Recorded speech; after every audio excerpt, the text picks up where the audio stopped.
cara. O Brasil... E é isso Vamos mesmo. terreno em Jundiaí, eu já falei isso. E é isso Terreno em mesmo. Jundiaí vai bombar, vai estar cheio de alemão em Jundiaí. Só você ver, ucraniano, a galera que pode vir pra Jundiaí, ucraniano, venezuelano, né? Porque vai entrar numa guerra ali com americano, provavelmente. Sim. De todo o período que a gente teve de pós-Segunda Guerra até agora, a gente está falando de quase 100 anos, né? Foi ali 45... 80 anos. 80 exatamente 80 anos. Exato, a agora. gente está em 25, foi 45, 80 anos. Então, 80 anos sem conflitos, vamos botar assim, né? Conflitos mundiais, né? De granditude.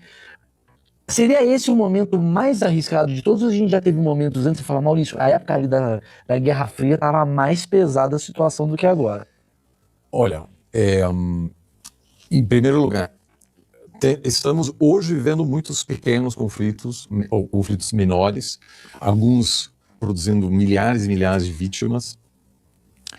Tem mais de 50 conflitos acontecendo neste momento, mas são entre países que não são suficientemente grandes para abalar o sistema internacional. Então você tem uma guerra civil no Sudão, onde um lado recebe apoio dos Emirados Árabes, o outro... Eram os xiitas brigando ali, então, os sunitas. isso você tem conflitos... bom, você tem vários conflitos em andamento do Oriente Médio, etc. Mas para você ter um cenário de um possível conflito global, você precisa ter duas grandes potências envolvidas, porque senão, vamos dizer, o pior, entre aspas, que acontece é uma guerra de uma grande potência como os Estados Unidos contra uma potência menor, como o Iraque, por exemplo, que foi uma tragédia. Mas você sabia desde cedo mas não teve assim, investidor dizendo, poxa, isso aqui falta um clássico. vai levar... Falta um clássico, falta um Rússia... potências envolvidas, porque senão, vamos dizer, o pior, entre aspas, que acontece é uma guerra de uma grande potência como os Estados Unidos contra uma potência menor, como o Iraque, por exemplo, que foi uma tragédia. Mas você sabia desde cedo mas não teve assim, investidor dizendo, poxa, isso aqui falta um clássico. vai levar... falta um clássico, falta um Rússia contra os Estados Unidos. Exatamente, como num possível conflito agora entre os Estados Unidos e a Venezuela, não há risco, porque a Rússia meio que deixou claro que não vai se meter. faria uma intervenção para apoiar a Venezuela. No caso da Ucrânia já é diferente, porque a Ucrânia tem apoio bastante amplo de potências ocidentais, grandes potências como os Estados Unidos, e a Ucrânia está em conflito com a Rússia, o que, na pior das hipóteses, pode causar um confronto direto entre a Rússia e os Estados Unidos. Aí sim você está num cenário complicado. Mas para responder a sua pergunta, durante a Guerra Fria teve vários momentos de altíssima tensão. Crise dos mísseis, por exemplo, quando a União Soviética instalou mísseis em Cuba, os Estados Unidos... Mirando os Estados Unidos. Pertíssimo, né? Você está assim ao lado.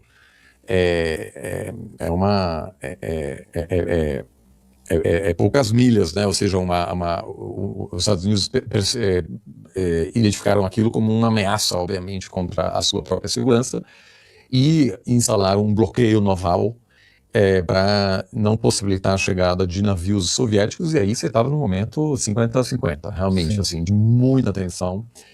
E não estamos nesse momento. Teve outros momentos ao longo da Guerra Fria em que, por exemplo, os computadores soviéticos identificaram um ataque de mísseis, mas na verdade foi um alarme falso, foi uma reflexão do Sol contra as nuvens, e aí um soldado soviético falou, olha, isso aqui está muito estranho, mas a princípio ele poderia, do ponto de vista estrutural, a situação hoje é muito perigosa, porque temos várias grandes potências, né?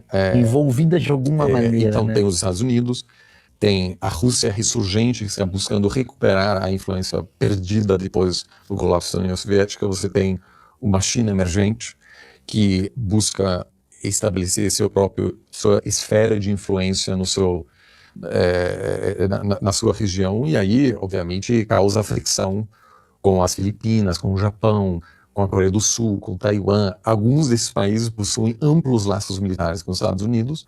Então, um conflito entre a China e o Japão pode, obviamente, causar uma tensão direta entre os Estados Unidos e a China. Então, e além disso, a gente tem um mundo tão conectado hoje e a gente viu isso muito claramente na guerra da Ucrânia, né?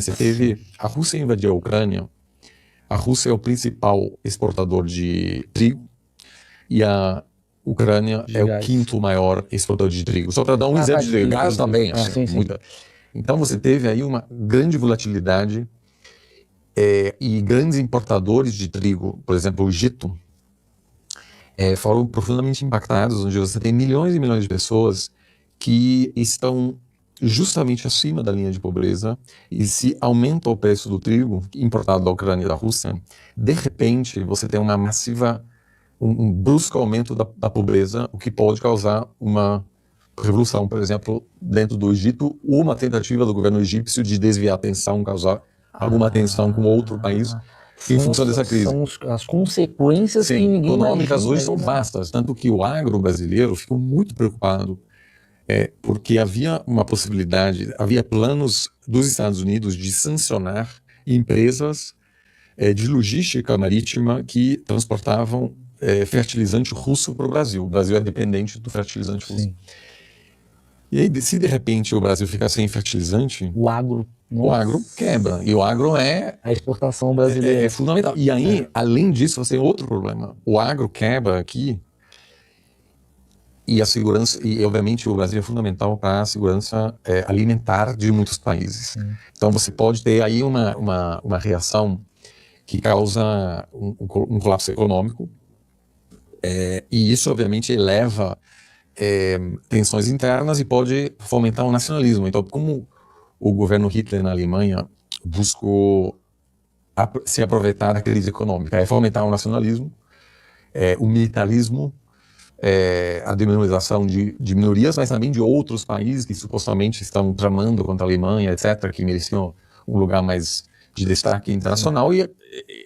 Ou seja, a crise econômica na Alemanha pós Primeira Guerra Mundial foi fundamental para explicar o início da Segunda Guerra Mundial, né? E a Alemanha atacando a vários dos seus vizinhos. Porque perdeu toda a sua capacidade econômica e precisou recuperar e acabou no desespero, vamos dizer assim. Claro. E também aí tem outro aspecto que me preocupa hoje, no caso da Rússia, sobretudo.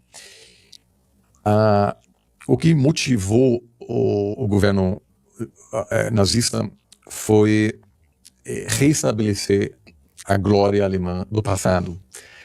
Foi só depois da Segunda Guerra Mundial que a Alemanha como um todo, completamente destruído, aceitou: nós não seremos mais uma grande potência. Esse capítulo acabou. A gente, ou seja, aceita o nosso rebaixamento, por assim dizer. Então a Alemanha não será uma potência militar, não terá ambições expansionistas. E é isso. Foi só depois da Segunda Guerra Mundial que a Alemanha como um todo, completamente destruído, aceitou: nós não seremos mais uma grande potência. Esse capítulo acabou. A gente, ou seja, aceita o nosso rebaixamento, por assim dizer. Então a Alemanha não será uma potência militar, não terá ambições expansionistas. E é isso. Mas é um dos casos muito raros. Se você olha para o Japão, para a Hungria, a Rússia, lá rola uma coisa de make Russia great again. Pesado, assim, muito, e é consensual. Assim, se amanhã o Putin decide se aposentar, não vai mudar isso. Ou seja, uma convicção de uma ideologia que vem... nacional, um consenso nacional de que a Rússia merece mais destaque, merece recuperar o que perdeu, né? Exato. E aí, a partir desse momento, você tem, obviamente, um cenário muito preocupante, porque a Rússia só invadiu a Ucrânia em 2025 e não em 2000, porque estamos hoje num mundo em que a Rússia tem um mundo multipolar de várias potências, que ela é, por meio das suas parcerias com a China, com a Rússia, com a Índia e com o Brasil também, ela consegue resistir às sanções ocidentais. 25 anos atrás ela não teria conseguido. Se a Rússia tivesse, e sempre queria, ou seja, era evidente que a Rússia em algum momento buscaria controlar novamente a Ucrânia, porque a considera como sua esfera de influência. Sim. E a Ucrânia olhou para a Polônia, que se aproximou do Ocidente, ficou muito mais rica, próspera, e que também queria, vamos dizer, se aproximar do Ocidente. Só que em 2000, se a Rússia tivesse invadido a Ucrânia, as sanções ocidentais teriam quebrado a economia russa. Só que hoje, em um mundo multipolar com várias potências, a Rússia pode dizer: olha, eu eu consigo lidar com as sanções ocidentais, que existem hoje uma série de camadas para evitar o início de uma terceira guerra mundial. Que não aconteceu em 1930, 40. Então, assim, temos uma quantidade sem precedentes de mecanismos para justamente evitar isso. Ou seja, órgãos de diálogo, você tem linhas diretas entre tomadores de decisão, você tem um conselho de segurança que, apesar de estar paralisado e muitas vezes não resolver o problema, estabelece uma grande quantidade de pontos de contato. Isso é fundamental, porque muitas vezes não é o chanceler falando com a chanceler do outro país, é nos bastidores que alguém vai ligar, me explica melhor o que está acontecendo. Então, os russos estão falando com os americanos toda hora, mesmo durante o governo Biden, tem um monte de contato. Como funciona isso? É uma curiosidade minha, assim, porque quando você fala Estados Unidos e China, você